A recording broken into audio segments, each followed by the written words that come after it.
Abu Dhabi के crown prince Sheikh Khalid बिन मोहम्मद बिन जायद Al Nahyan Bharat आने वाले हैं। तो हम आखिर इस दौरे की बात क्यों कर रहे हैं? ये दौरा क्यों बेहद खास है? इससे किन देशों को मिर्ची लग सकती है? दुनिया में अपना असर और बढ़ाने के वास्ते भारत के लिए इस दौरे की क्या अहमियत है? आपको सब कुछ आसान भाषा में समझाएंगे, लेकिन सबसे पहले अबू धाबी के बारे में कुछ बड़ी बातें जान लीजिए। तो मिडिल ईस्ट में एक देश है संयुक्त अरब अमीरात यानी यूएई, जो 7 अमीरात से मिलकर बना है। इनमें से एक अमीरात है अबू धाबी। इसी अमीरात का अबू धाबी शहर यूएई की राजधानी है। यूएई मिडिल ईस्ट का एक प्रभावशाली देश है और भारत लगातार मिडिल ईस्ट में अपनी जगह मजबूत करने की कोशिश में लगा है। एक लंबा वक्त ऐसा भी था जब मिडिल ईस्ट के प्रमुख देशों का पाकिस्तान की तरफ ज्यादा झुकाव रहा और भारत के साथ उनके संबंध ठंडे पड़े रहे।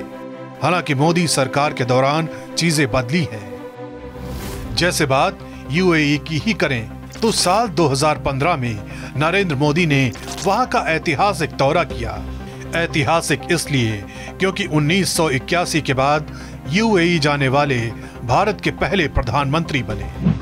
पहले मिडिल ईस्ट के साथ भारत के व्यापारिक संबंध तेल के आयात और सस्ते श्रम के निर्यात से बयां किए जाते थे। हालांकि पिछले कुछ सालों में द्विपक्षीय व्यापार में बदलाव आया है, जिसमें संयुक्त अरब अमीरात भारत का दूसरा सबसे बड़ा निर्यात बाजार बनकर उभरा है। दोनों देशों ने 2030 तक गैर तेल संबंधी द्विपक्षीय व्यापार को 2 गुना कर $100 बिलियन का करने के मकसद से एक मुक्त व्यापार समझौते पर हस्ताक्षर भी किए हैं। द इकोनॉमिस्ट की एक रिपोर्ट में बताया गया है कि 2023 तक आधे दशक में भारत में अमीराती निवेश कुल $9.8 बिलियन था, जो पिछले 5 सालों के आंकड़ों का लगभग 3 गुना था। यूएई का सबसे बड़ा सॉवरेन वेल्थ फंड भारतीय बुनियादी ढांचे में $75 अरब का निवेश करने की बात भी कह चुका है। बात मिडिल ईस्ट के एक और देश सऊदी अरब की करें तो उसने भारत से $100 अरब निवेश करने का वादा किया है। भारत और सऊदी अरब सार्वजनिक और निजी क्षेत्र में रिफाइनिंग और पेट्रोकेमिकल संयंत्रों, नवीन और नवीनीकरण ऊर्जा और बिजली समेत कई क्षेत्रों में द्विपक्षीय निवेश के मौके तलाशने के लिए आगे बढ़ रहे हैं। कुछ दिन पहले इसे लेकर बातचीत भी हुई थी। मिडिल ईस्ट में कतर के साथ भी भारत के अच्छे संबंध हैं। पिछले दिनों वहां की अदालत ने जासूसी करने के आरोप में 8 पूर्व भारतीय नौसैनिकों को मौत की सजा सुना दी थी, मगर आखिरकार उनकी रिहाई हो गई, जिसे मोदी सरकार की बड़ी सफलता माना गया। भारत ने 2048 तक कतरी लिक्विफाइड नेचुरल गैस के आयात के लिए $78 अरब के समझौते पर हस्ताक्षर किए हैं। मिडिल ईस्ट के प्रमुख देशों से नजदीकी और बढ़ने से भारत में विदेशी निवेश को और बढ़ावा मिलेगा। इससे मिडिल ईस्ट में बुनियादी ढांचे और तकनीक के क्षेत्र में भारत को चीन के सामने मजबूती से खड़े होने में भी मदद मिल सकती है। भारत की मदद से मिडिल ईस्ट को स्थिर रखने के लिए अमेरिका और उसके खाड़ी अरब साझेदारों की कोशिशों को भी बल मिल सकता है, खासकर ऐसे वक्त में जब इजराइल और ईरान के बीच तनाव गहराने की आशंका लगातार बनी हुई है। दरअसल भारत अपनी संतुलित विदेश नीति के लिए जाना जाता है। जैसे इस मामले में भी भारत के ईरान और इजराइल दोनों के साथ अच्छे संबंध हैं। व्यापारिक संबंध बढ़ने के साथ ही मिडिल ईस्ट में भारतीय प्रवासियों की संख्या भी बढ़ी है।